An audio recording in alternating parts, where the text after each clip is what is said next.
तर बघू शकता किती छान अशी चटणी आपली तयार झालेली आहे. जेवणाची चव वाढवणारी अशी चटणी रेडी आहे. तर बघू शकता खूप छान असं टेक्स्चर आलेलं आहे तिला. तर सगळ्यांना हॅलो, हाय सगळ्या ताईंना श्री स्वामी समर्थ. कशा आहात? मजेत ना? तर मी त्यासाठी लाल मिरच्या घेतलेल्या आहेत.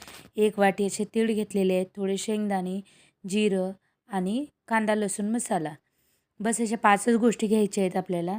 तर आधी काय करायचं, बारीक गॅसवर आहे ना मिरच्या छान अशा भाजून घ्यायच्या आणि नंतर लसूण भाजून घ्यायचा थोडं तेल टाकून. चांगला असा गोल्डन होईपर्यंत भाजायचा. म्हणजे काय होणार, लसूण जर छान भाजला गेला ना तर चटणी आपली लाँग टाईम म्हणजे राहणार, 1 महिना पूर्ण. म्हणजे तिला काहीच होणार नाही, खराब वगैरे होणार नाही. तर शेंगदाणे आणि तीळ मी बारीक गॅसवर भाजून घेतलेले आहेत. आणि लास्टला आपल्याला जिरं ॲड करायचं आहे. तर 1 चम्मच जिरं घेतलेलं आहे मी, त्यासाठी चम्मच दाखवत होते. आणि छान असं भाजून घ्यायचं. बघू शकता इथं मी छान भाजून घेतलं आहे. आणि मोठ्या ताटात काढायचं तीळ आपलं ते मिश्रण थंड होण्यासाठी. आणखी एक, गरम कधीच मिक्सरमधून काढायचं नाही, आपल्याला थंड काढायचं आहे. तर मिक्सरच्या भांड्यात आधी काय करायचं, मिरच्या आणि लसूण हे आहे ना बारीक करायचं.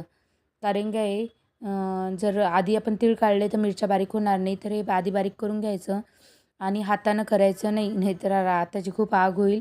तर मिक्स करून घ्यायचं आणि तीळ आणि आपलं ते शेंगदाणे आणि जिरं याचं मिश्रण त्याच्यात ॲड करायचं. कांदा लसूण मसाला घेतलेला आहे 2 चम्मच, तो पण ॲड करायचा. आणि अर्धा चम्मच मीठ तुमच्या टेस्टनुसार, आपल्या जेवढी तुम्हाला चटणी बनवायची ते. आणि थोडं तेल. तर 1-1.5 चम्मच तेल टाकलेलं आहे. छान असं मिक्स करून घ्यायचं. बारीक बारीक चालू करून मिक्सरला चटणी करायची तयार. त्यानं काय होणार, बारीक असं पेस्ट नाही होणार, असं नॉर्मल राहणार. तर बघू शकता मी सगळी चटणी केलेली आहे. एवढी बाऊल भरून झालेली आहे. महिनाभर आरामात राहते. कशी वाटली रेसिपी नक्की कमेंट करून सांगा.